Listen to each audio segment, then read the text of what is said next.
All right, so we're diving deep today, and it's a bit of a heavy but fascinating topic, psychological disorders. We've got this whole chapter we're going to unpack, and we want to give you, the listener, a really solid understanding of what these conditions actually are, like beyond the surface level. You know what I mean? Yeah, I think a lot of people hear terms like anxiety or depression thrown around, but to really grasp the nuances, we gotta go deeper. Totally. So we'll be looking at how they're defined, how we classify them, the different types, the factors involved. It's a lot, but by the end, you should have a good grasp on the essentials. Exactly. We're gonna cover anxiety disorders like generalized anxiety, panic disorder, phobias, OCD, PTSD, and then of course we'll get into depressive disorders, bipolar disorder, touch on suicide and self-injury, and then schizophrenia. And we can even hit on dissociative disorders, personality disorders, and eating disorders. Wow, that's a pretty comprehensive deep dive. It is, yeah. And it's really relevant to so many people's lives, which I think is what makes it so important. Yeah, absolutely. And I think it was William James who said, to study the abnormal is the best way of understanding the normal.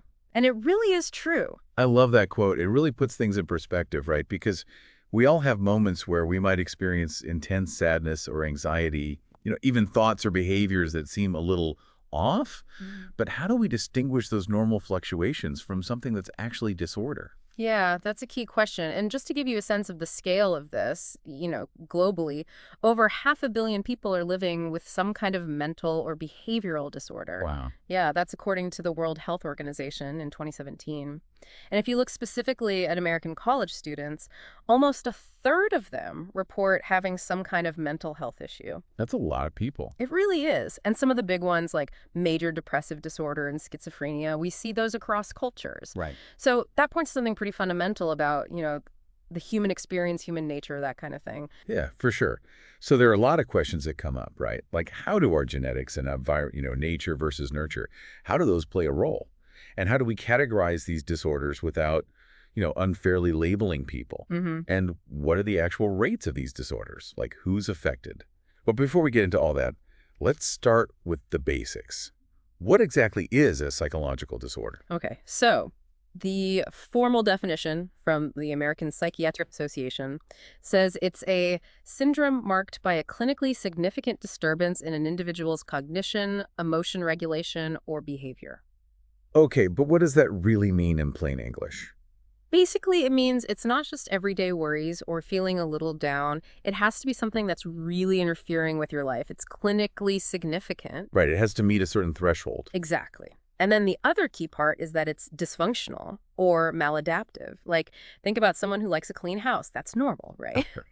But what if their cleaning rituals are so intense that they can't hold a job or maintain relationships? Right, then it becomes a problem. Exactly. It's gone beyond a preference and is now interfering with their life. So it's about the degree, right?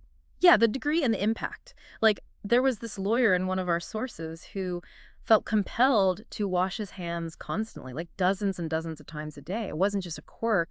It was impacting his work, his clients, everything. Wow. So that's clearly dysfunctional. Same with sadness, I- right? We all get sad sometimes, but if it's persistent, if it's so intense it stops you from functioning, that's when it might be a depressive disorder. Okay, that makes sense. So we've established what these disorders are, but how has our understanding of them evolved? Because I doubt it's always been about clinical significance and dysfunction. Oh, definitely not. If we went back in time, like centuries ago, you'd find people attributing unusual behaviors to all sorts of things. Like what?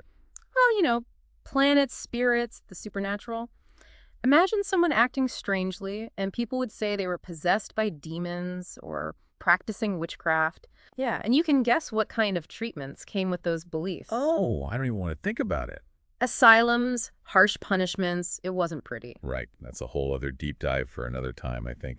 So when did things start to change? Well, a big shift happened with what's called the medical model. It started viewing psychological disorders more like physical illnesses. Okay, so looking for causes within the body. Exactly. And it put an emphasis on diagnosis, like pinpointing specific syndromes based on symptoms and then finding treatments. So less about blaming external forces and more about understanding what's going on inside. Exactly. But it's not quite the full picture. Right. The prevailing view today is called the biopsychosocial approach.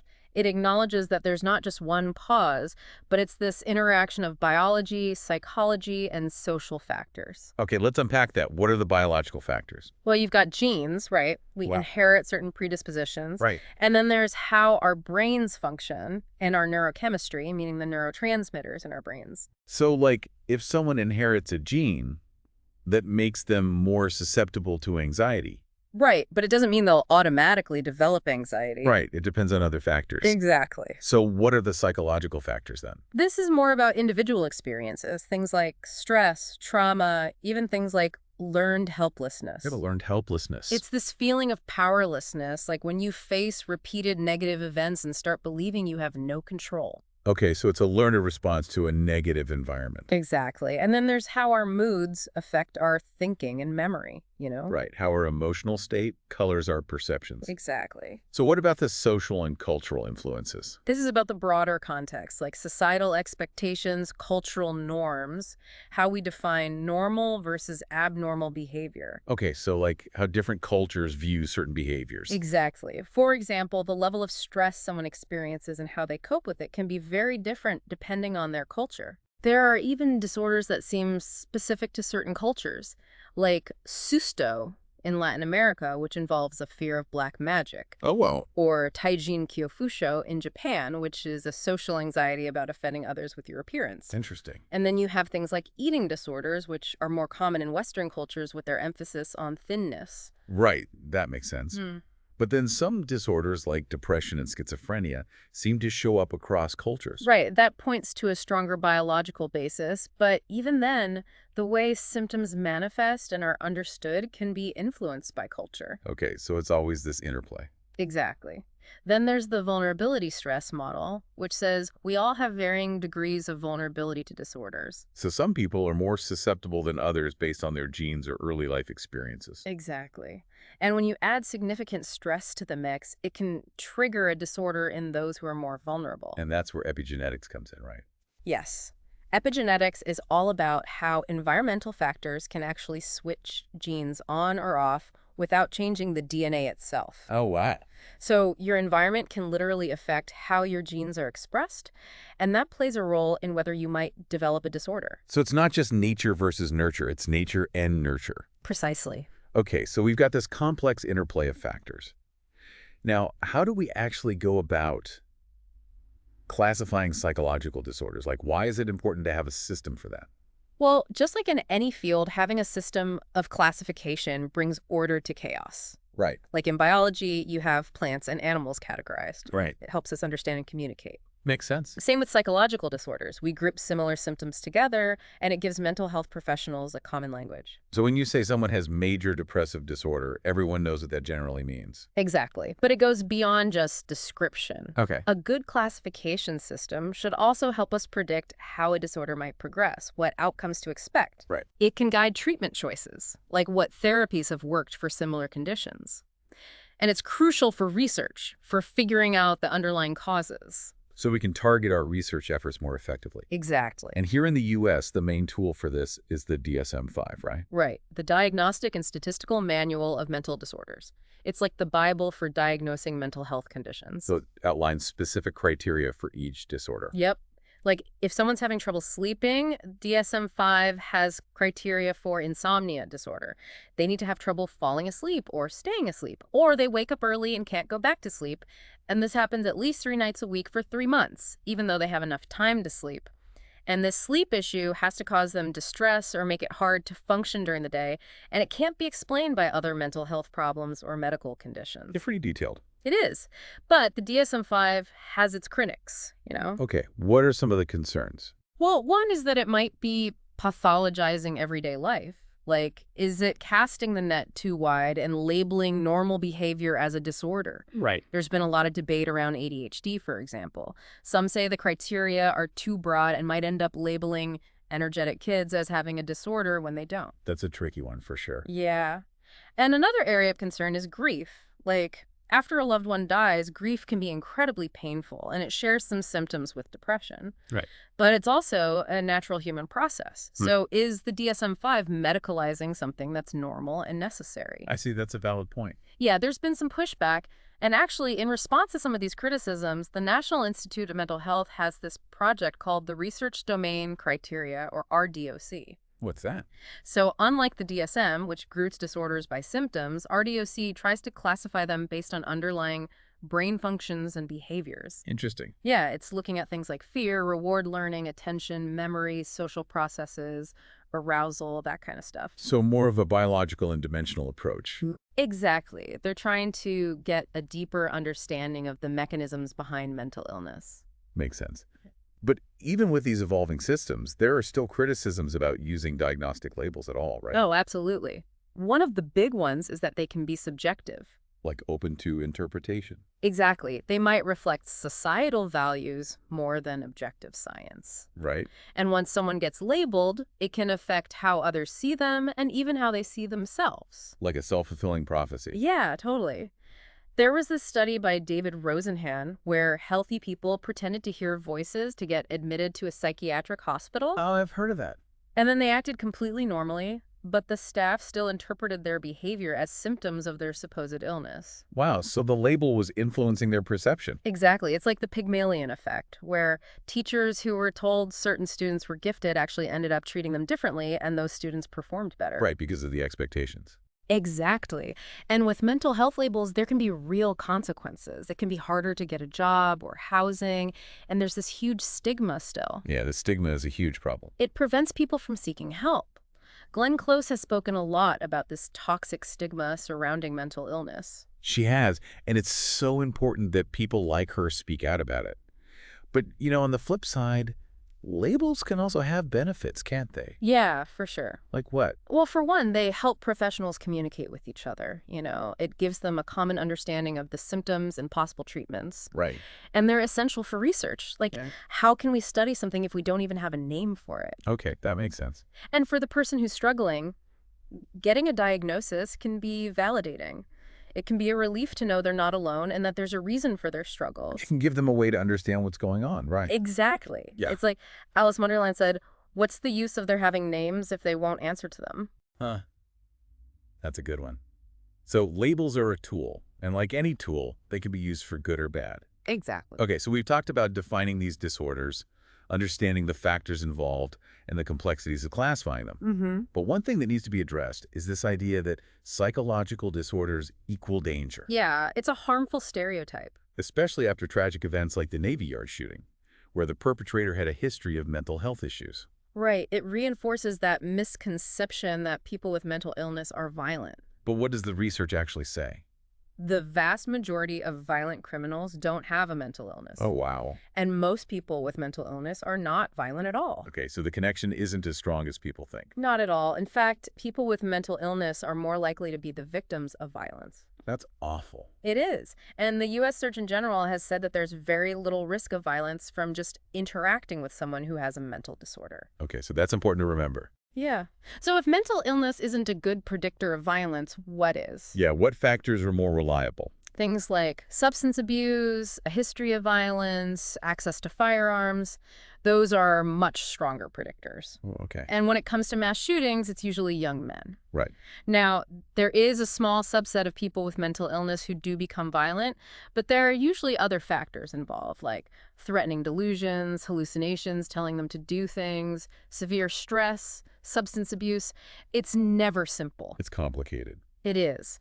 And then there are the legal and ethical questions when someone with a mental illness does commit a crime. Right, like how responsible are they held? Exactly. We've seen cases like John Hinckley Jr., who shot President Reagan and was found not guilty by reason of insanity. Right. And then Jared Lee Loughner, who committed a mass shooting, was diagnosed with schizophrenia but sentenced to life in prison. So there's no easy answer. No, it's a complex issue. Okay, let's switch gears a bit and talk about the rates of these disorders. Like, how common are they? Okay, so how we usually figure this out is through large-scale interviews. Okay. Researchers use standardized questions to ask people about their symptoms, and then they apply the diagnostic criteria to see who meets the threshold for a disorder. Got it. The World Health Organization did a big study across 28 countries, and the findings were interesting. The lowest rates of mental disorders were reported in Nigeria, while the highest were in the US. That's a big difference. It is.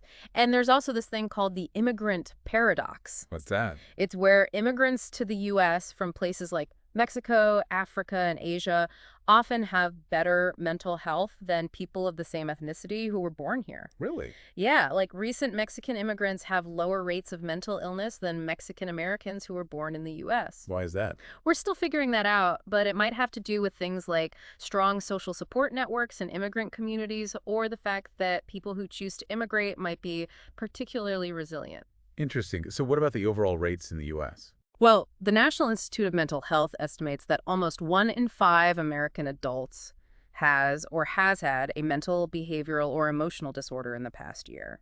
Wow, so that's a pretty significant portion of the population. It is, and if you break it down, about 7% of adults have major depressive disorder, almost 19% have an anxiety disorder, and about 8% have a substance use disorder. Okay. And then smaller percentages have things like PTSD, ADHD, schizophrenia, and OCD. So it seems like anxiety is the most common type. Yeah, it seems that way. Are there any things that make someone more or less likely to develop a mental disorder? Absolutely. There are a lot of risk and protective factors. Like what? Well, some risk factors are academic failure, birth complications, child abuse or neglect, chronic insomnia or pain, family conflict, low birth weight, low socioeconomic status, having a parent with a mental illness or substance abuse problem, personal loss or trauma, poor work skills, learning or sensory disabilities, problems with social skills, stressful life events, substance abuse, and trauma. That's a lot. It is. But there are also protective factors. What are those? Well, regular aerobic exercise is a big one. Okay. And living in a supportive community, achieving financial independence, having good parenting, feeling in control of your life, having high self-esteem, strong literacy skills, forming secure attachments early on, developing good problem-solving and coping skills, having good social and work skills, and a strong support network of friends and family. It's like a balance, right? The risks and the protection. Exactly. And poverty is a big risk factor. People below the poverty line are 2.5 times more likely to have a serious mental illness. Wow. It's often a vicious cycle. Schizophrenia, for instance, can lead to poverty because it's hard to hold a job. And then the stresses of poverty can lead to things like depression and substance abuse. Right. So it goes both ways. Exactly. There's a really cool study with Native American kids in North Carolina that shows this. Some families were lifted out of poverty because a casino opened on their land. Oh, wow. And the kids in those families had a significant decrease in behavioral problems. So improving their economic situation had a real impact. Absolutely. Now, when do these disorders usually start to show up in people's lives? Most of them appear by early adulthood. More than 75% of people who will eventually have a disorder start experiencing symptoms by age 24. Okay. Some, like antisocial personality disorder and specific phobias, often show up earlier during childhood or adolescence. Others, like alcohol use disorder, OCD, bipolar disorder, and schizophrenia, typically have a median onset age around the early 20s. And then major depressive disorder tends to emerge a bit later, around age 25. So these are conditions that often rise during key developmental periods. For sure. All right, let's dive into some specific categories, starting with anxiety disorders, OCD, and PTSD. Okay. What are the defining features of anxiety disorders? Well, they're all about, feeling distressed and anxious a lot or engaging in behaviors to try to reduce anxiety. Like what? Like social anxiety disorder, people with this are terrified of being judged in social situations. Oh, I know people like that. Yeah, it can be so bad that they avoid social situations altogether. Right. But within anxiety disorders, you have different types, like generalized anxiety disorder, panic disorder, and phobias. What's the difference between those? Okay, so generalized anxiety is like this constant, excessive worry about all sorts of things. It goes on for at least 6 months. Okay. They feel restless, on edge, tired, can't concentrate, have muscle tension, sleep problems. Sounds exhausting. It is. And the anxiety is free-floating, meaning it's not attached to any specific thing. Right. Now, panic disorder is different. It involves panic attacks, which are these sudden bursts of intense fear. I heard of those. Yeah, they come out of nowhere and they peak within minutes. You get physical symptoms like a racing heart, chest pain, shortness of breath, dizziness. Scary. It is. And afterwards, people are often terrified of having another attack, and that can lead to agoraphobia. Which is, Fear of situations where you can't easily escape or get help, like crowds, open spaces, public transportation. makes sense. And then there are phobias. These are intense, irrational fears of specific things. Like spiders or heights. Exactly. The fear is way out of proportion to the actual danger, and just being near the thing triggers panic. So they try to avoid it at all costs. Exactly. Okay, now what about OCD? How does that fit in? So OCD is all about obsessions and compulsions. Like what? Obsessions are unwanted thoughts that pop into your head and won't go away. Okay. And compulsions are repetitive behaviors or mental acts that you feel you have to do. Like washing your hands over and over. Exactly. It can be very time-consuming and distressing. Like, someone might be obsessed with contamination and feel compelled to wash their hands constantly. Yeah. Even though they know it's excessive, the anxiety is real for them, and the compulsion gives temporary relief. So it's a cycle. Yeah. Yeah. And it usually starts in the late teens or early 20s and affects about 2% of people. Okay. For most people, the symptoms do get better over time. That's good to hear. Yeah. Now what about PTSD? PTSD, or post-traumatic stress disorder, can happen after someone experiences or witnesses a traumatic event. Okay. It involves intrusive symptoms like flashbacks, nightmares, and intense reactions to reminders of the trauma. Makes sense. They also avoid things that remind them of the trauma, have negative thoughts and feelings, and changes in their arousal and reactivity, like being jumpy or having trouble sleeping. It's important to note that not everyone who goes through a traumatic event develops PTSD. Right. Some people are more resilient. Exactly. And things like the intensity of the trauma, the level of perceived threat, emotional distress, genetics, and even gender play a role in who develops it. Women are generally at higher risk. Okay, so a lot of factors are at play. Yeah. And there's some debate about whether PTSD is being overdiagnosed in some cases.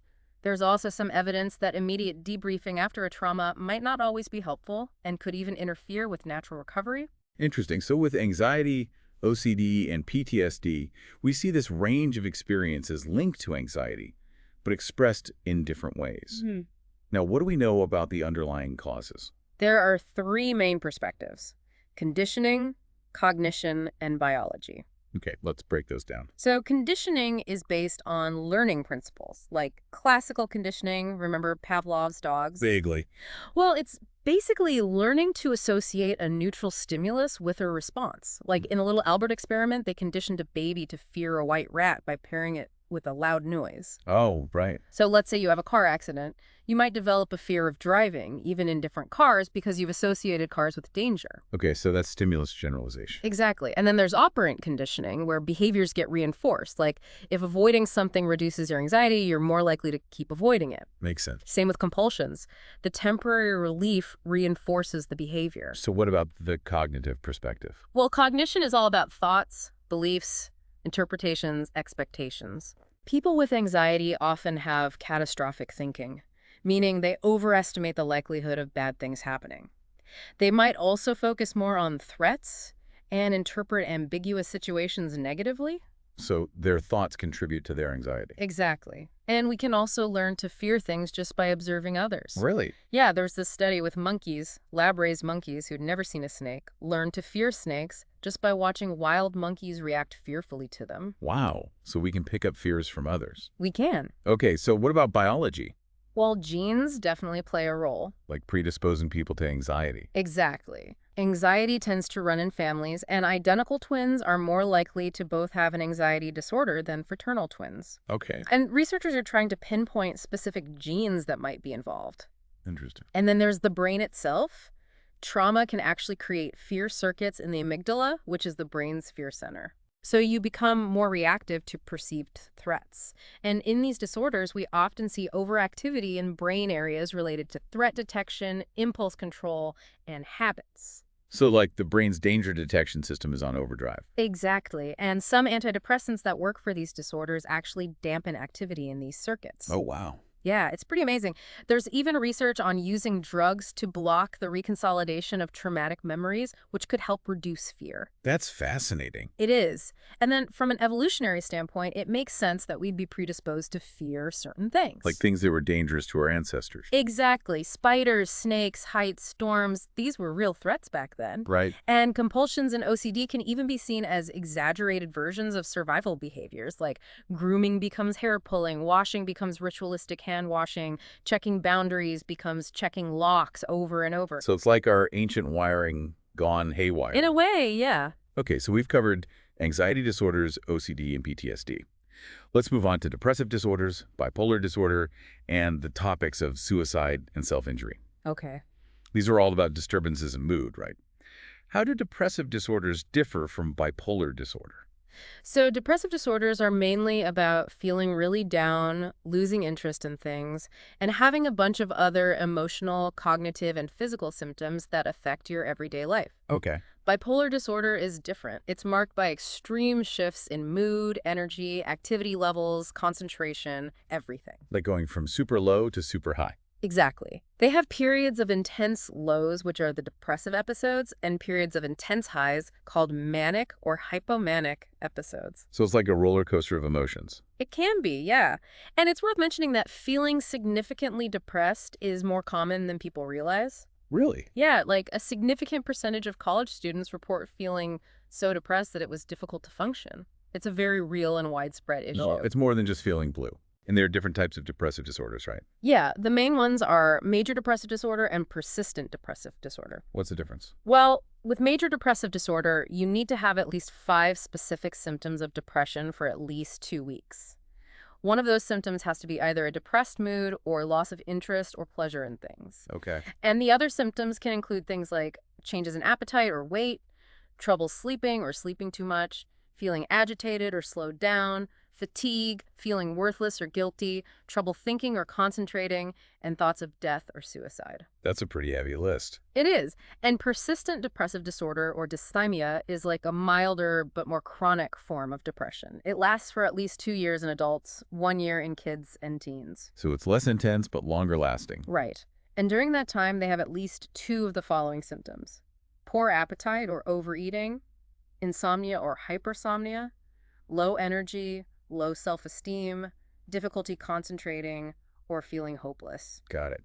And you mentioned earlier that depression is really prevalent. It is. It's the top reason people seek mental health help, and it's a major cause of disability worldwide. Wow. Yeah, it's a big issue. Okay, and then there's bipolar disorder with its swings between depression and mania. Right. What's a manic episode like? Well, it's a distinct period of being in an abnormally elevated, expansive, or irritable mood, and their energy and activity are also abnormally increased. This lasts for at least a week or any duration if they need to be hospitalized. And during this time, they'll usually have other symptoms like inflated self-esteem, needing very little sleep, talking more than usual, or feeling pressure to keep talking. Their thoughts are racing, they're easily distracted, they're engaging in lots of goal-directed activity or doing risky things. So it sounds like they're almost in overdrive. Yeah, kind of. And this can actually lead to problems with relationships, work, finances, and even legal issues. Right, if their judgment is impaired. Exactly. Now, what do we know about what causes depressive disorders and bipolar disorder? Okay, so most of the research has focused on